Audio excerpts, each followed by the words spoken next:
What is up, everybody? It's your boy Jason and my man Frank Fight Club. We're here to break it down another UFC card. Max Holloway against Charles Oliveira.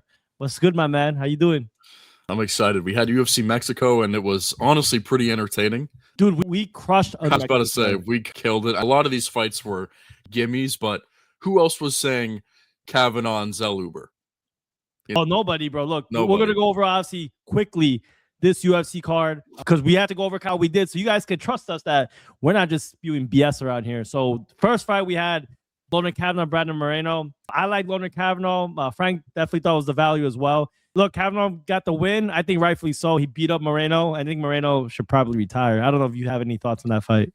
It was honestly, he just looked older. I know Moreno's only 32, but he's been in the UFC for literally forever. He's got 80 fights with Figueiredo. That's going to age you. Yeah. He just didn't look like he could keep up there. He was literally trying to Mario Bautista versus Jose Aldo him against the cage to even have a chance back into this fight. And he just, Dude, that's crazy. Oh, prediction-wise, I was on Moreno, but I said there's no value to bet on him on that side. When Kavanaugh was plus 200, you're taking the much younger, explosive guy to get it done. And honestly, I thought Kavanaugh was, if he was going to win, it was going to be early. But no, he really just put it on him for 5 rounds. I thought it was 4-1. Could have been 3-2, but if you're just won time for Moreno, but Kavanaugh won that 100%. And we said the same thing with David Martinez. We thought he was going to win that fight. He was a decent favorite. He was like minus 2 something. Marlon Vera, once again, just too slow to start, and then he kicked it up at the end, but couldn't get the job done. So I think it's like 5th fight he's lost in a row. I don't even know, but Chito has not been looking good. 4th. That's pretty bad. This last one's paid for Munoz. Oh man, he's definitely gonna keep on getting fights because he is famous, I think, and a big name. But they gotta give him maybe an easier fight because David Martinez was not an easy fight. He's definitely a rising prospect. But someone who got an easy fight, and is the last one we're gonna talk about, King Green against Daniel Zellhuber. We both said King Green was the value. There's no way you could bet minus 400 on Daniel Zellhuber. If you tell someone that said Daniel Zellhuber was a lock, please unfollow them. I don't know what you have to say about this, Frank. I know you got a lot to say about this one. I've been so vocal on this fight for the last week before it happened. On my predictions video, I said, I'm going to pick Zellhuber, but if I see any of you betting Zellhuber minus 500, you need to stop betting on MMA and go do something else because this is not for you. This guy's been a massive favorite, and every single one of his fights, he was 3-3. He's now 3-4 in the UFC, being minus 300 or better, and or worse. Sorry.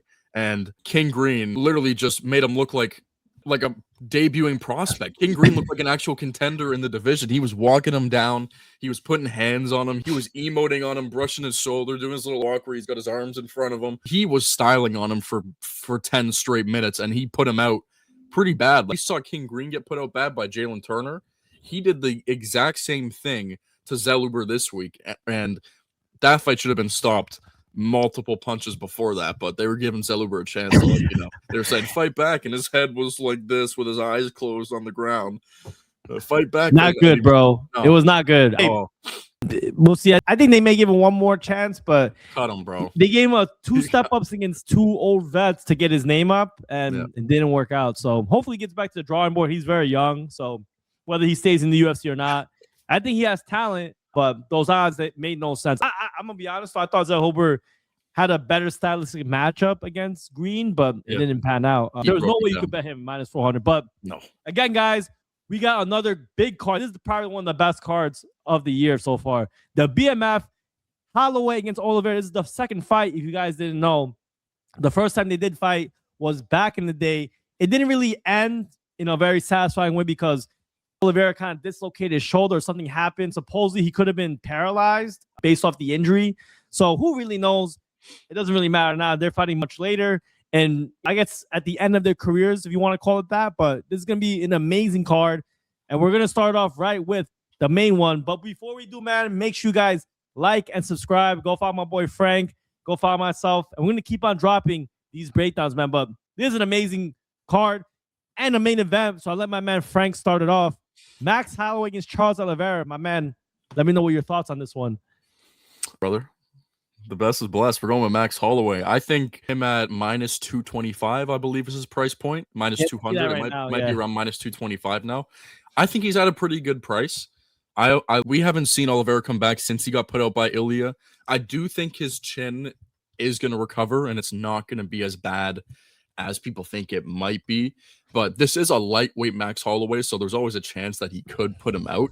I personally have Max Holloway by decision, and this fight to go the distance in general is like plus 180 or something like that. So it's honestly pretty good for what I thought we were going to get. And if I'm betting on this fight, I'm probably going to bet Max Holloway or Max Holloway by decision, but the real thing that I'm actually betting on is the over 2.5 at minus 145. I think this fight is going to soar, and I don't see either one of these guys getting put out because they're both tough guys. And for Oliveira to win, Max Holloway has to engage with him on the ground. So unless Max Holloway gets a knockdown and jumps on him, which I don't think he's going to do, or if Oliveira does the same thing where he gets a knockdown and brings him to the ground, then he could find a finish there by submission. But I just think Max is going to out-volume him and keep his distance and not really allow Oliveira to get in his exchanges and get him to the ground eventually. So I think the finish from Oliveira's side is already obsolete and not happening. And Max is really just going to technically box him, point fight him for a good 25 minutes, maybe land some big strikes like he did on Justin Gaethje, where that fight ended by finish, but there was that last 10 seconds where that fight was cruising to a decision. Gaethje's an absolute tank up until that last couple seconds of that fight. And I see this one kind of going the same way, where Max Holloway's just going to dominate for 5 rounds. And he's going to point at the canvas for those last 10 seconds. That's the only part that really worries me about this fight actually ending, because I think at the price we're getting it, over 2.5 for sure. I'm going to sprinkle the decision as well. Hey, man, look, I don't disagree too much with your breakdown. I think there's definitely a pathway for either fighter to get finished, for sure. These guys are both really good finishers, right? The one thing about Oliveira, it's been kind of a trend, is most of the time if he loses by getting finished, whether he gets knocked out, tapped out, but usually getting knocked out. As you guys know, he fought Ilya, the last loss he had. He got devastatingly knocked out. I had Ilya first round, minus 110. He did fight Garbrandt, got a rear naked choke. I had him against Garbrandt in that plus fight. Plus money in that too. That was a good one, man, because look, Oliveira, either he finishes you or he gets finished. And one thing about him, he's down to walk you down, get in the void, and trade with you. And then if he gets close enough, he'll try to grab you, get in your back, or try to sweep you and take you down. He has crafty takedowns. He's not like a straight double leg takedown or single leg takedown guy. He'll try to get the body lock and then maybe trip you up and then transition to a single leg. But regardless, just take a look at these losses.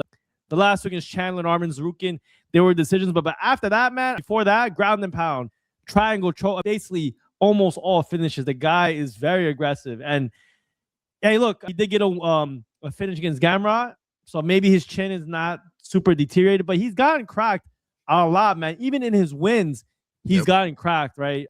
Islam cracked him. That's the reason why he got a takedown and loss. He did get cracked against Gaethje, but he weathered the storm, choked him out. Poirier cracked him. Chandler cracked him, and this almost knocked him out. So this guy puts himself in danger a lot. And the one thing about Max is his style of fighting has definitely changed, in my opinion, right? He's not, at least from watching the Poirier fight and even the Topuria fight, and even, I guess, when he fought Volkanovski and later on in his career, he's more willing to stay on the outside, throw kicks, kind of play smart. So definitely helps you're over, in my opinion. But other than that, I do think Max has a path, in my view, to knock him out. So I think Max Holloway can get a knockout, whether it's second, third round. But I think Oliveira is going to put himself in too many positions, walking straight forward to Max, going to box him up and get a finish at some point. But I could see an angle also where it goes to a decision, because maybe Max is trying to stay away from Charles. Charles tries to get takedowns, and he has to be so wary of the grappling that, you know, he's not willing to engage too close and just trying to point fight him. But we'll see. Well, let me turn off this music real quick. My TV. But they might be writing Charles' death sentence. We'll see. I don't know. But I think Max Holloway gets the win. I'm with you. How he wins, though, I think it's knockout or decision. But I don't know. Yeah. For some reason, I think Max is going to knock him out. I think he's going to just put hands on him. And he either is going to get walked down, he's going to catch Charles coming in, or once he catches Charles, then he can start walking him down himself and throwing the leather. Because look, man, Charles, when he faces adversity, I know, like some of the fights I mentioned, he overcame them. We've seen him fold many times. Oh, yeah. All right, me and Frank are on Max Holloway. He likes the over decision. I like by knockout more, but I could definitely see Max going to decision too. I wouldn't be surprised. All right, this could have been a main fight on another card, in my opinion. We got Caio Borralho against Reinier the Ritter, RDR. Both these guys are coming off losses. Caio, I believe he was undefeated in the UFC. He just lost to Nasruddin Imavov. I mean, he got beat. Decision, pretty clear decision. Imavov had really good stand-up, and he couldn't really hang with him there. He couldn't get a takedown. He really even tried to get takedowns, in my opinion. So wasn't really a good game plan, or at least he wasn't able to do anything in a pathway for him to win. So he was dead from the start. On the other hand, RDR, the guy just completely gassed out. I had him against Brendan Allen. I thought maybe he was going to swarm him with his pressure. And I was always very skeptical about his cardio because I thought he always looked tired in all his fights. And it finally came through against Brendan Allen, who has really good wrestling, a much better stand-up now. And I don't know why they said retirement, but I guess giving up is retirement, right? Dude, out of all the fights he could gas, that's the one he gasses. Not against Whitaker, not against Bo Nickel. He's gassing against Brendan Allen. It's crazy. It was crazy. I had RDR in all three of these fights, and then I finally lost with him against Brendan Allen. So I wasn't too upset. Supposedly, according to RDR, he had some major health issues. He couldn't walk down the stairs or something crazy like that. So he feels that now he's fully recovered and he's in the best shape of his life. I hear that so many times from every fighter who loses. So who knows? But throughout his entire career, he's always looked the same. He always looks kind of labored, like DDP, and he's able to push through. The one thing I'll say about this fight, I like Caio. I think Caio, he has better stand-up, and he has just as good, maybe not better grappling, but he's very good on the ground as well. Takedowns, grappling. My concern is if RDR will have the cardio to go long enough, because I think in the beginning, RDR is huge. The guy has a huge physical advantage, but the one fight that gets me concerned if you want to back RDR is Brendan Allen. Brendan Allen got dominated by Caio's grappling in their grappling match. I forgot what league it is. But so I think if they go to the floor, Caio could be very competitive there, just be as strong. And if they're standing on the feet, both these guys aren't that amazing, but I think Caio's a little bit crisper, a little bit more technical. RDR puts his chin up in the air. He's physical, but I don't think it's going to be enough to beat Caio because I think Caio's in the same realm as Brendan Allen. Very capable everywhere. So I got Caio. I don't know if he should be this big a favorite. I think it's a little bit too much, but I think Caio wins this fight. And he can maybe finish, but it's a short 3-round fight. So I'm not willing to say that he's going to absolutely finish him because RDR can probably survive 3 rounds, even if he's tired. It was 5 rounds. I'll definitely go with Caio inside the distance, but I think Caio wins. What do you think, Frank? I'm literally to the T exactly with you. I was about to say I like Caio to win this, especially because of his wrestling match. I believe it was with Karate Combat, if I'm not mistaken. But he's minus 300 now against RDR. Like, not laying that line at minus 300, even though I do think he is going to win this fight. Either he can get a knockout on RDR when he gasses, but it is 3 rounds, so we'll see how his gas tank is. Overall, if I'm giving an actual, this is what I think is going to happen, it's going to be a Caio Borralho decision. But if RDR's line keeps jumping up, it's going to get to the point where I have to take it for the price it's going to be at. He's been an underdog in pretty much all of his fights. Maybe I'm not sure what his line was against Whitaker. I don't remember. I think he was a favorite against Allen, but I believe against Bo Nickel and Whitaker, he was an underdog. Holland, he was an underdog too, I'm pretty sure. I think he was like plus 110. It was he? Oh, yeah, that's right. He was an underdog in all 3 of those, and then Brendan Allen, he was minus 2 something.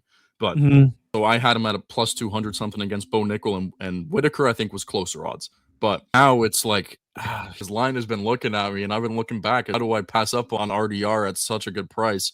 But I do think Borralho is just the better guy overall here. RDR's got really good clinch striking. He's got really good knees up the middle.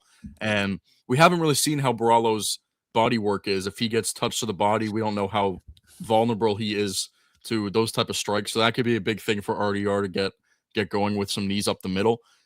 I'm probably going to go Borralho, maybe bet Borralho by decision. But if the money line keeps jumping up, we're going to have to go RDR. But prediction, I'm going Caio Borralho.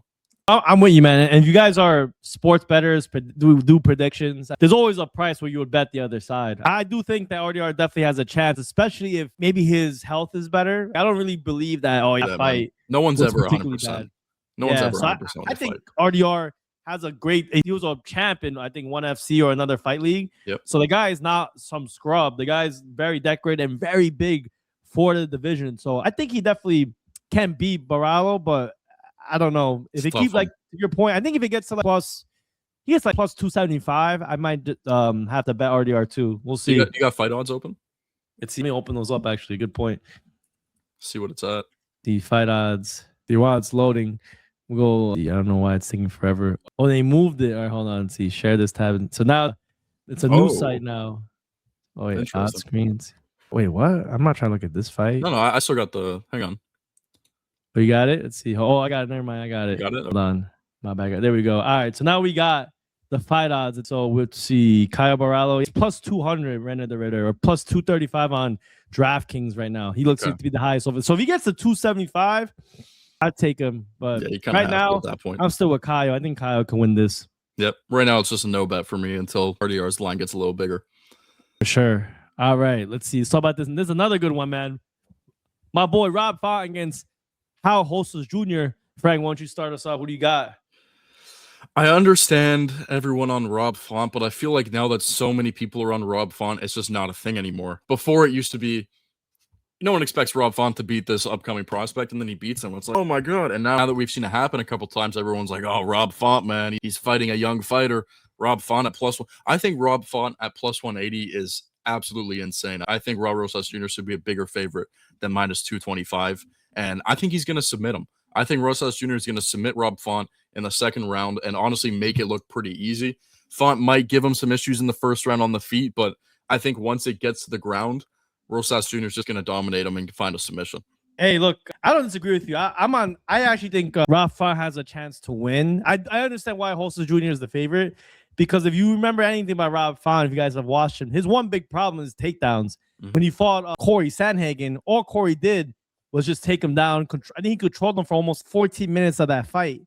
And he has decent ways to get up. He's not the best. He doesn't have the worst takedown defense by any stretch of the imagination.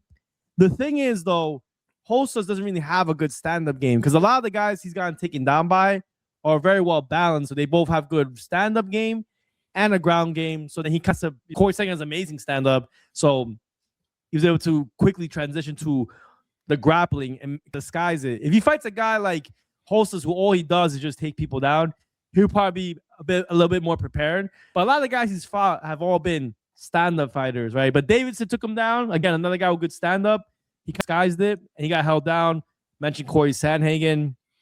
But for the most part, the reason why he's in these close fights where he could have won is because of his stand-up, and he has decent takedown defense. Rosas Jr., though, this will probably be his biggest step up. I mean, Vince Morales not that bad, but all these other guys are not in the same level, in my opinion, as Rob Font. So I think the value is definitely Rob Font. I wouldn't be surprised if this becomes another split decision and you're backing Rosas Jr. and they give it to Rob Font due to damage. But I can definitely see your pathway where Rosas Jr. takes him down and he gets a submission. But I think if Rosas doesn't do that in the first round and maybe gets a little bit tired and Rob Font can start sparking him on the feet, he has a decent reach advantage over him. He has like 4.5-inch reach advantage. So maybe he could use his length and keep it at distance. But I will admit, Rob Font has not been the best at doing that. But my pick is going to be Rob Font plus 180. I think it's still also around that line in this, like plus 180, plus 170. So if you guys do want to back Rosas, obviously submission will probably be plus money, right? Or really close to maybe minus 110. But I think I like Rob Font in this one, though. But Rosas, very popular. This is what Hooper got. He's getting a older name and a big way to put him up in the rankings because Rob Font has been some good guys and he's been a top tier gatekeeper. So this will be a big test for him right here. Rosas by sub is plus 350. Really? I guess they think he's going to go to this decision. They have him plus 165 by decision. I like the sub, man. He could beat him by decision. That's not bad at all. If you like Rosas, he's definitely going to have to take him down if he wins, for sure. But if he beats him standing up, that'd be pretty insane. I would not expect that. I don't see that happening, but who knows? All right. Oh, here's a good one right here, man. Speaking about the old dudes, man. Drew Dober against Michael Johnson. I'll start this off. Look, Michael Johnson, we talked about him a little bit. He just beat Zell Huber. That was a great win for him. I'm surprised that he's still in the game, but hey, he's got a fight, in my opinion, that he could maybe shine, right? Michael Johnson's, both these guys are getting old, right? Michael Johnson's 39, Drew Dober's 37. Drew Dober, one thing I'll say about him is this guy is fucking tough. The guy can take punishment. He walks in, he gets hit. He has a huge chin and a tough one in that as well. If you cannot finish him, you may gas out and he'll come and finish you. We saw that against like Kyle Prepelich. I don't know if Kyle hurt him, but he finished Kyle. But before that, my boy has been getting finished, man. Manuel Torres absolutely starched him. Gene Silva gave him a crazy cut. And then before that, gotten some wins by knockout. Lost to Renato Moicano, knocked out King Green, knocked out Terrence McKinney. So he's in some firefights. So this fight will be, in my opinion, absolutely crazy. This will be a banger for sure. But this fight, right, technically, is tailor-made for Michael Johnson. He needs a guy that will stand up with him where he can use his speed and touch you up. The thing is, Michael Johnson, his biggest weakness in my view is that even though he's very fast, he can get caught between punches. And that's maybe where Drew Dober can do it. He can catch Johnson as he cracks Drew Dober and gets hit with an overhand left. I mean, we've seen that happen before when he got knocked out, I believe, by, where's it? It has to be all the way down here. Maybe it was Gaethje. I think it was maybe Gaethje or Darren Elkins. He got caught in between the punches. I could see that happening again with Drew Dober. But I don't know if he should be this big a favorite. I understand he beat Zellhuber. That's not the line. Well, it's not? What's the line right now? They're lying. It's close to even. Oh, see, there you go. So yeah, right now it's a pick up. I agree with this line a little bit more. Yeah. At this line, I'd take Michael Johnson at this line. I think Michael Johnson, this fight is a good stylistic matchup for him. I think he could use his stand-up and maybe get a finish, but I think he probably will cruise to a decision. Drew Dober is a tough dude. But what do you think, Frank? How you look at this fight? I'm on Drew Dober by knockout. I think Drew Dober is going to find a finish. I like the odds are pretty much even. I got Dober a little earlier at like plus 105, I think, plus 108, something like that. So I got him at a little bit of an underdog price. I think Drew Dober is going to finish Michael Johnson. Michael Johnson, 39 years old. Drew Dober is not a young guy either, but I don't know. There's a little thing about Drew Dober and the certain opponent that he fights, and Michael Johnson fits into that category. And Drew Dober, whenever that type of opponent steps in the octagon, he seems to find a finish. Did it over Terrence McKinney, did it over King Green, and did it scarily dominantly on both of those. And honestly, Drew Dober is probably a good guy. This is all just speculation, but I think he's going to knock out Michael Johnson. I think it's going to happen. Either way, I don't see this fight going the distance on Dober's side. If Michael Johnson wins, it could be a decision because Dober is so durable.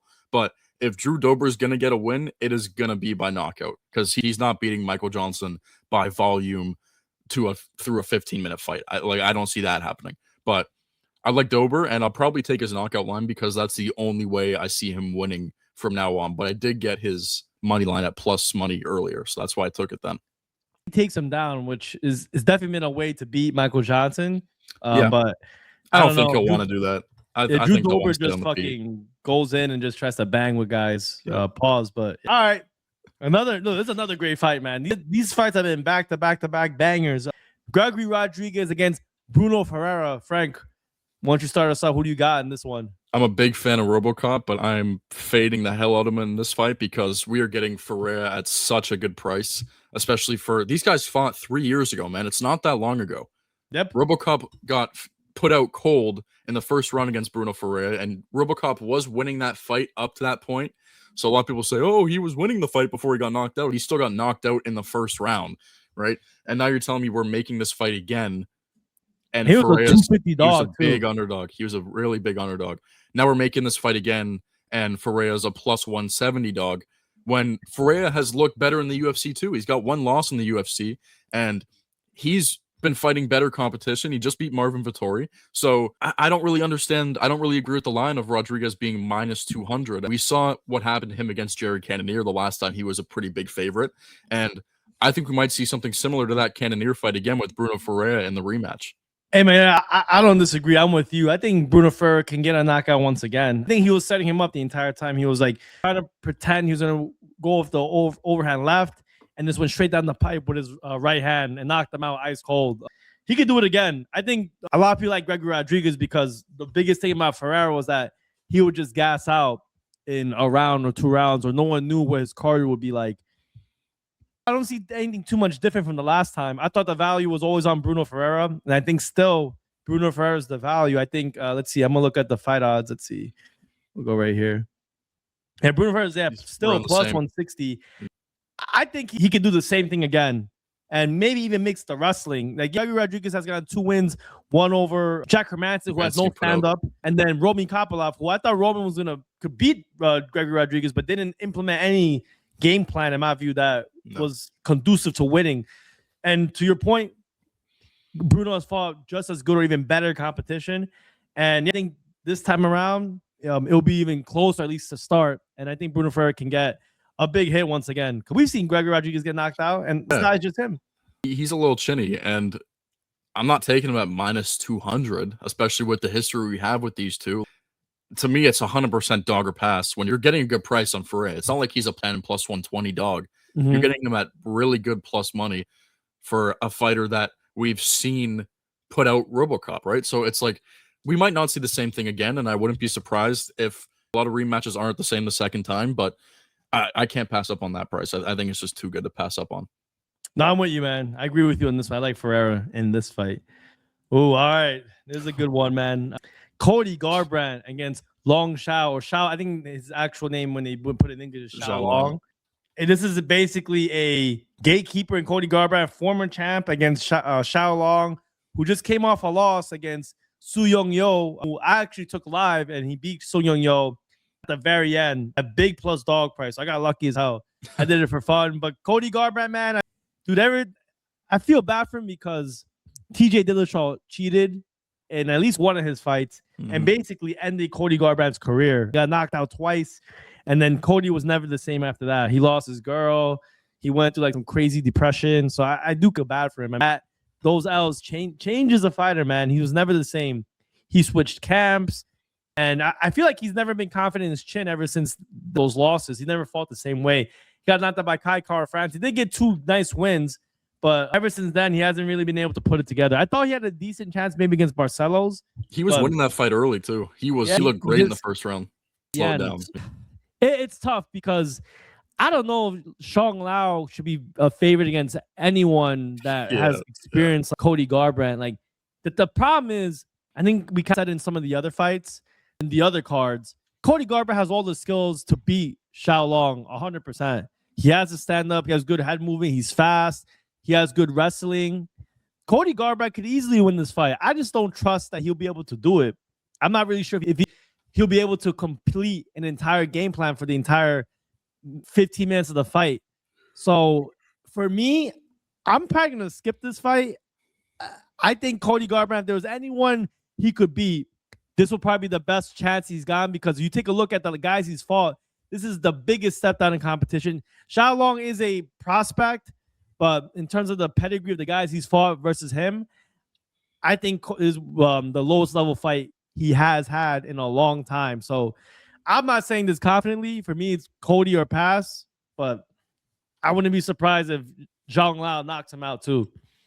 I'm literally in the exact same boat as you. I can't put myself through betting on another Cody Garbrandt fight where I'm betting on his side. I was on Raoni Barcelos in their last fight, and that worried me a lot because Cody put him down in the first round and started doing his little fucking dance, whatever he does. He was emoting on him, and then he gassed out for the next 2 rounds. And it's such a jump down in competition, but it's like it worries me still, because why is Long Xiao still a minus 165 when he's not even close to being a ranked opponent in the UFC? And I think this is just Cody Garbrandt. If this isn't his last fight, depends on how it goes. I think he's got maybe 1 fight left if he doesn't win this. And for me, I'm in the same thing where it's either dog or pass, because I'm not laying the line on a prospect that we've barely seen get. Well, we haven't seen him get any convincing wins in the UFC over good opponents yet. And to me, beating Cody Garbrandt in 26 isn't a great win either. So at that price, I'm not really touching it. I'm not betting on Cody Garbrandt either, but to me, if I were to bet, it would have to be on the Garbrandt side. But I would recommend for everyone to just stay away from this one, because I want to cheer for Cody Garbrandt, which means I don't want to bet on the fight, because I'm not picking him if I'm betting on the fight, actually, right? I don't want to put money against Cody Garbrandt or on him. I would rather just watch the fight and see if he wins. So yeah, he's kind of like Marlon Vera, man. He has all these tools. He Yes, just doesn't use can't them. really just put it enough to get himself like easy wins. The one thing I'll say too is Zhang does have almost a 5-inch reach advantage. Yep. And Cody does need to get into the inside. So depending on how he enters in, he could get caught. We've seen Cody get caught a bunch of times in the later half of his career. So we'll see. I think obviously tough one to call, man, in my opinion. But I think the value's on Cody. But hey, look, he may not be able to put it together at all. All right. Well, I can't believe this is a fight, but my man Dante Johnson against Cody Brundage. Frank, who do you got? I don't understand how Cody Brundage is already back. He literally got knocked out a month ago. He got knocked out on January 31st, a little over a month ago, and he's back in the ring. I don't like shout out to him, but it's like you're just speed running a shorter career. I don't understand why he's back. Dante Johnson is gonna knock him out in the first round. There's no ifs, ands, or buts about this. And the line is probably something ridiculous too. So he's minus 500 just to win. I imagine he's gonna be like minus 300 to knock him out. So you're gonna have to take Dante Johnson by knockout in round 1 to get any form. That's probably plus 110 or even money. It might be minus 110, I think. Not him to win in round 1, him to get a knockout in round 1. You think that's actually? Let me check. I'll check. But yeah. This fight, I don't understand why it's happening. This is completely tailor-made for Dante Johnson to just get a knockout, and we might not see Cody Brundage after this fight. He honestly might get cut from the UFC. I don't understand why he's doing such a quick turnaround too. It's so weird. Maybe he needs the money. Who knows? It could be something like that, but I don't know. I want to see this real quick. Let me find it. He went all the way to Australia, right, to go fight Cam Ralston. Yep. Got knocked out. He just fought Eric McConico. They both were getting beat up. Those last 4 before his last Rousing, that's every way a fight can go. You got a no contest, a win, a draw, and a loss. Dante Johnson to win by knockout in round 1 is even money, plus 100. So I was right on with that. That is the only way you're going to find value in this fight. Maybe you could go Dante Johnson in round 2 for plus 250 if you think Cody Brundage could survive, because he's a little durable. But he just got knocked out 4 weeks and 2 days ago. So how durable is he going to be in this fight? I don't really know. I don't think I'm going to touch that because it's really volatile to have an even money on 5 minutes of the first round. But I do think Dante Johnson is going to knock him out in the first round if I were to give a prediction. Oh, I could see that. It's either round 1 or round 2. I think he's going to knock him out because Cody, even against Cam, I thought Cam was going to knock him out in the first round, but Cody was crafty enough to make himself a little bit dangerous. Yep. So he survived into the second round. But if he doesn't get knocked out in the first round, and he's still somewhat dangerous. But I'm with you, man. Dante Johnson should sleep this guy, and maybe he could also get a submission too. I mean, he has one win recently by, I think, rear naked choke. So his submission line is pretty good. Plus, let me open it up again. He's only had plus 500. One win by submission. All his other wins have been by knockout. Literally every single fight has been winning by knockout. So I assume he would probably get a knockout. It's more about just when it happens. But this weird fight, man. All right. Ilya Topuria versus Ricky Turcios here. He does look like Alberto Montes against Ricky Turcios. Alberto Montes minus 185 favorite coming out of Miami against Ricky Turcios plus 160. I'm going to check on the fight odds really quick. It looks kind of to be the same odds, so not too much different. I think Montes definitely is a little bit stronger, a little bit more impactful with his shots. But I do think Ricky Turcios, he's tough to read, man. He's had 2 losses against Bernardo Sopaj and then Raul Rosas Jr. Rosas is a little bit of a different style, in my opinion. And Montes, he does get a lot of submissions. He takes you down. Kind of be the same thing. Look at all of his wins are by submission. The last 5 years. It's all been subs. So the only thing is, can Ricky Turcios stop the takedowns? And if he stops the takedowns, could he stay on his feet? The only thing about Turcios, he doesn't hit hard enough. He throws a lot of volume. He can beat guys if they start getting tired. So his only really pathway to victory, in my view, is to stop the takedowns and then beat him up on the feet. I don't know if he can do it. So it's a big test for Montes because even though Ricky Turcios is not the best fighter in the world, he's experienced. So I think the only way you could bet this is probably Montes by submission. I wouldn't feel comfortable putting him in a parlay because he is pretty minus 185, and I'm not 100% sure, just based off his fight experience, that he can 100% beat Ricky Turcios. So to me, it's Montes by sub or I think there is value on the money line with Turcios. I think he can maybe get us a decision victory, but for me, it's tough to call. I'm not very confident in this one. But what do you think, Frank? Who do you got? I'm a little bit different than you. I'm pretty confident in Montes. I like him by sub. He's like plus 210 by sub. I think that's what I saw it at. And I've never done this before on the show, but I want to give out a exact method of victory. If I can find this somewhere, or I'm going to clip this just in case it happens. I like Alberto Montes to win by anaconda choke. Whatever those are at, that is the exact method of victory I want for him in this fight, because go to his record. Scroll down a little bit. Go down to his, look at that. Anaconda. It's one of those two. And I think anaconda is going to have a little bit more of a better line than a Darce choke will. So I like him by sub, and if I get an exact method of victory, I'll take him by anaconda choke. But I think his line is justifiable at minus 185. If it starts moving to minus 200 or more and you can't really get it, he's minus 160 on Poly Market, so it's a little bit better if you want to get his money line just on that. I'd be pretty confident in it, but there's just more value to go him by submission. But I got Montes to win. Oh yeah, look, I don't disagree with you. I think Montes is probably going to win this fight, but Ricky has shocked me a few times. The thing is, like, if he hit a little bit harder, then I can maybe back him, but he just doesn't hit hard enough for me to scare away a lot of these guys who are grappling threats. All right, let's see. Next fight on the board, we got another good fight, man. Cody Durden against, I'm not going to try, Yamagaraja Tumendemberel. Tumendemberel? I think it's like Tumendemberel. We go NT. You do, and I'll say NT for me, but Frank, why don't you start us off? Let me know what you think about this one. I got the Mongolian. I'm just going to call him that. I like his price. I think his price is actually closer than minus 165. Cody Durden is a tough guy. He's a very tough fighter, but he loses his fights. Wow, the line is actually minus 135 plus 115 now. Yeah, and I see minus 135, yeah. Cody Durden is a tough fighter. He's always a hard test in the UFC for a guy moving up, but I'm not putting USD on Cody Durden in 2026. It's just not happening, right? So I like, what do we call him? NT. I like NT on the money line. There's good value there at minus 135. I might look at his decision prop, but I feel like we're already getting a decent enough price on his money line, so I don't really want to risk anything there. I think he wins by decision, though, if I had to pick a way for him to win. Cody Durden is, once again, a tough guy to put away, first of all, and he's also a tough matchup for anyone trying to break into. It's pretty much you beat Cody Durden, then you're going to get a ranked opponent next. And I think at this point, it's just he's not going to find a win. He's look at those finishes. And then it goes to a decision with Joshua Van, of course. Give me NT. I think we're getting a really good price on him.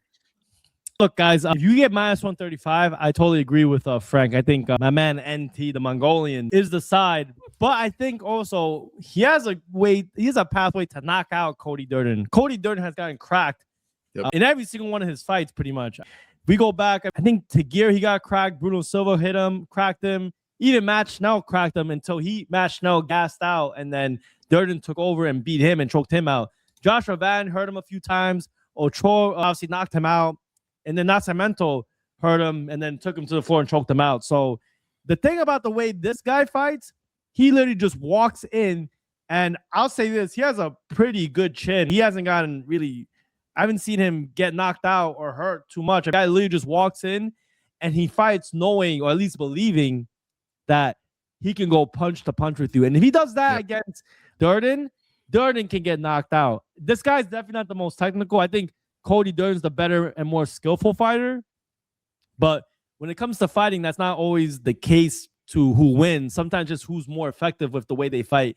And the way this guy fights, I think, is just a very bad match for Cody. Unless Cody can catch him and hurt him, while 10 other guys have not been able to do so, I think Tumendemberel is going to finish Cody. Tumendemberel. But if you get minus 135, I would just take that on the money line. But if his knockout's like plus money, I'd take a shot at that. I think he can knock him out. I can see that for sure. But yeah, a lot of people are on him by submission too. Let's see. I gotta look at this. Let's see how many fights. He's got a lot by sub though too. Damn. Will he get a sub against Cody though? We'll see. That's gonna be interesting. Maybe you could do inside the distance too. That's interesting. I'm trying to find I think money line minus 135 is good though. Wins by TKO, no. +1, or not +1, sorry. +350 for him to win by sub. Yeah, so maybe inside the distance, maybe +200 or 185. I don't know. I think he could finish Cody. I think he's gonna walk down Cody and knock him out. Inside the distance, +160. Win by decision, +275.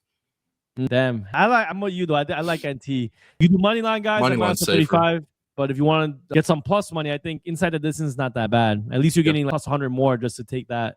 So, all right, let's see. Next fight, we got a few more left, guys. Tumendemberel against Jesus Aguilar. I don't know if I started the last one, you start the next one, but you could do this one, bro. Who do you got for this one to start off? I got Aguilar. I was originally on Tumendemberel for my predictions, and then I went back and watched a little bit more tape, and it's like, oh, I'm not laying that line at -240. We're getting Aguilar at a good price. He's been an underdog in majority of his fights, and he's won pretty much every time except for his one loss with last event. But he's been an underdog in majority of his UFC fights, and I've been missing out on him, man, because I didn't even realize what his lines were originally. But he's been like +200 dog in majority of those, and he keeps finding ways to win. And now we're getting him at a decent price here as well. And I think he's going to win by sub. But he's already +2. What is he? Let me check fight odds. He's +210, +205. Yeah, +210. So it's like could go his sub line, but he's already at a really good price already. So I like Aguilar at a +200. I think he's just better on the ground, but Tumendemberel is much better on the feet. He definitely has the height and reach advantage, if I'm not mistaken, and it's a significant reach advantage. But I think if this fight gets to the ground, it's going to end there. I don't think Tumendemberel is going to find a way back up to his feet. Yeah, man, look, I totally understand where you're coming from. I like Sue, even at this line. I think Sue can knock him out. His entire fighting career, a lot of people, all they try to do is take him down unless they have stand-up to equalize him. There's only been a few guys that have that type of skill set. Charles Johnson has really good stand-up. Tim Elliott's very well-rounded. Match now, he just weathered the storm. I think he was getting his ass whooped, and then Match now came through and then took him down and tapped him out, to your point. But other than that, he's gotten some pretty decent wins. He beat Kevin Borjas, who just fought in the last card. I think Sue's going to be able to keep distance, land the cleaner shots, and put Jesus out. But I will admit, if he does get taken down, Jesus can definitely tap him out. So I think it's one of these fights where it's going to look very polarizing. Sue totally tees him up on the feet, or he gets taken down, and then Jesus makes it look easy. So whoever you bet on, if you lose, you're going to look like a dumbass, and if you win, you're going to look like a genius. So to me, I wouldn't bet -240, though. I'll probably try to do Tumendemberel by knockout or something like that, just to not have to lay all the chalk, because there's definitely a very clear path for Sue to lose. Because Sue does get a little reckless sometimes, but tough fight, though. I don't mind your play, though, because that's good plus money with a guy who has a clear path to win this one. All right, let's see. Next fight on the card, man, Rafael Tobias against Nurgozhay. I don't know how to say his name. Nurgozhay came with big expectations, not done that great. Against Benson Ribeiro, got Kimura, and then he fought on Satabadayev, got Ezekiel choked. This guy has not looked good, even though he's had some big expectations, man. So I don't know. I guess this guy doesn't think he's getting taken down as part of the game or so. Look, he's a big dog in this one. Rafael Tobias, I haven't really seen too much tape on him. But, he has 6 submissions. He's gotten a bunch of. He did win his last fight in the Contender Series, got a rear naked choke, and he's fought a few other fights other than that. I don't know. I really don't know, because I think he has the talent. He was touted so highly. I don't know if it's just because he's from Kazakhstan and there's been a lot of great fighters from the Eastern European bloc or Russia type bloc, but I don't know, man. -250 though. I think he's around -200 now. Looked good in his last 2 fights. He's kind of fallen off, but I think his back is against the wall, and I'll take the shot with the dog at +205 for sure. Rafael Tobias is a clear path to take him down, and he can beat Nurgozhay the same way he lost his last 2 fights.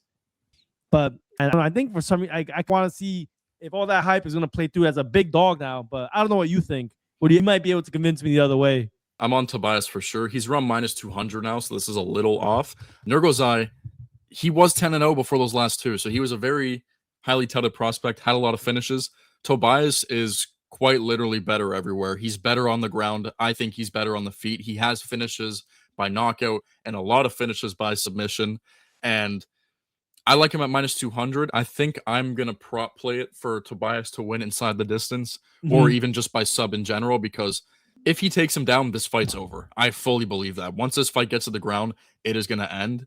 And minus 200, I think, is a pretty good price just to get him straight up, because Tobias is, honestly, I think he's going to be a contender in this division. I'm very high on him in the light heavyweight division. It's pretty empty right now, especially with Pereira leaving. I think Tobias might be one of those guys that fights multiple times a year, and you're going to see him go up and up very fast throughout the rankings. And I personally think he's going to make this fight look easy. I'm not high on Nurgozhay. I think he's going to get subbed. He could get knocked out. That's also a chance as well. But full-on prediction, I think Tobias is going to submit him and do it pretty easily. Hey, you might convince me, man. Minus 200, it's a much different line, so I would definitely like that a little bit more. I think if Nurgozhay was like plus 260, which he was before, I would take the shot with him. But if it keeps like getting closer to under plus 200, I wouldn't take the shot with Nurgozhay. So I'm down. I hope that fight gets closer. I really do. If that gets closer in odds, I will be very happy. So, all right, let's see. Get to the next fight here. Gaston Bolanos against Young Lee. Frank, why don't you start us out? Who you got in this one? I got Young Lee. I didn't really honestly do too much research on this fight. Both these guys I know are on losing skids, so it's kind of just like you win, you're in, you're out, you lose, you're out type of situation for both of them. And I do think Young Lee is just a little bit of a better all-around fighter, even though Bolanos has fought, in my opinion, tougher competition. You just saw he fought Marcus McGee there. Marcus McGee is an underrated guy in the division. Don't forget, guys, he was only plus 130 against Peter Yan for some reason. Cortavius Romeos was a little bit of a name for a very slight amount of time. Kwang Lee, decent win as well, or decent loss to have on your record. I think Kwang Lee is actually pretty decent. But I got Young Lee winning. I think he just wins a decision. I'm not betting on this fight. I might not even watch this one, to be honest. I don't know if I'll be home in time to even see this one. I do want to watch the first fight and the third fight. This one is right in the middle, and this might be the one where it's like, let me just get home. I'm not going to rush while this one's on. But I think it's going to go the distance. I'm not betting on it, though. I'm with you, man. I think I'm not rushing to bet minus 230 something with Young Lee. I think you could get a knockout. It's pretty good stand-up. He's minus 290 now. In danger, though. So I'm not too confident in either way of him winning. But I think he's fought tougher comp. He had a tough fight against Daniel Santos, who I think is a pretty decent fighter. He also lost to Haider Hamil, who's a heavy hitter. So I don't take too much away from those two losses. I think like they're all respectable losses. Haider Hamil, I think, is just a bad stylistic matchup for him. Yeah. And I don't think Haider Hamil offers the same danger as Gaston. Gaston Bolanos doesn't offer the same type of danger that Haider Hamil does. So, I mean, I think Young Lee, money line decision, but I'm not rushing to bet. Let's see, I'm going to look at the current fight odds because minus 290. Wow, damn, that's crazy. 75. I don't like that. Bolanos could win this fight, man. It's completely out of his range, but I'm not laying that much juice, guys. I still think Young Lee's the win, but the bet, I don't know. This fight goes to decision maybe, but I'm not betting this one really. All right, let's see. I know you said you wanted to talk about this is the first fight of the card and the last one we're going to talk about. I know you said you wanted to see this one. So why don't you start us off with the last one we're going to talk about today? Luke Fernandez against Rodolfo Bellato. My man, who do you got? I thought this fight should have been a little bit higher up on the card. I'm not going to lie. I'm surprised that it's the opener. I think Fernandez is going to make this fight look easy. We saw Bellato try to fake his way to a no contest against Paul Craig. If you have to fake your way to a no contest with Paul Craig, you don't deserve to be in the UFC to begin with. And this guy was Bellato was a pretty high-praised prospect before his draw, no contest, and loss to Jimmy Crute and Paul Craig. So there's always a chance that he could find a finish. He's a very hard hitter, but I think Luke Fernandez is in a league of his own. He is very good on the feet. He's very good on the ground. And I think, honestly, he should have been in the UFC a little earlier than he already is. And I'm very excited for him to finally be making his debut here. We saw him get a very fast finish in the Contender Series, and I think he's going to make this fight look easy. I'm not high on Bellato at all. There's always a chance he could find a finish, but I think Fernandez inside the distance. I might even go Fernandez in round one. I'm with you 1,000%. I think Bellato he is dangerous. He can definitely catch anybody at this heavy of a division. Any of these guys have a chance to get someone to knock someone out if they land a clean shot. Bellato, the one thing is he fades or decides just to give up. It's a little tired. At least that's how it looks from the way I've seen him fight. Like you said, I believe he got up kicked and then he was hurt. It was so weird, but he went on the ground, froze, and then he shivered and woke up and he was acting the entire way through. He made it look like he was seizing up on the floor and then woke up. It was weird, man. So I don't know. Bellato, it seems like he has a very, very poor fight IQ as well. So it doesn't make me confident to want to take a dog shot on him. Like you said, Luke Fernandez seems to be the real deal. I think he can get a finish, whether it's by knockout or submission. So I like your play. Luke Fernandez inside the distance. I'm with you 100% over there. And then let's see if the odds still, the odds I'm looking at right here, odds look to be completely the same, minus 230. So inside the distance, probably minus 120, minus 110 maybe. But let's take a look. I got Luke Fernandez, like my boy Frank's Fight Club. But there's no way I could trust any dollars with Bellato. His fight IQ is just way too low for me right now. Minus 130 inside the distance. That makes sense. Pretty close. I think Luke Fernandez gets the job done. But guys, if you've been listening this long, we really do appreciate you guys. It's going to be an amazing fight card. Hopefully all our breakdowns are helpful. Obviously, if you guys want to contact any of us to get our actual picks, Frank has his own page. I do myself. But Frank, before we go, you have anything else to say? Any last words? I gotta start thinking of something because you ask me this every time, but I always have absolutely nothing for every single time we do it. I don't know, man. Happy fight week. And don't bet on Caio Borralho at minus 300. It's not worth it. That's all I got to say. That's it. Guys, and we're going to try to do more stuff. We haven't made clips, really, of any of the fights. Yeah. We've been pretty spot on. Hopefully, this one we can continue on this run. But until the next one, guys, I love you all. It's good luck, everyone. Have a great week.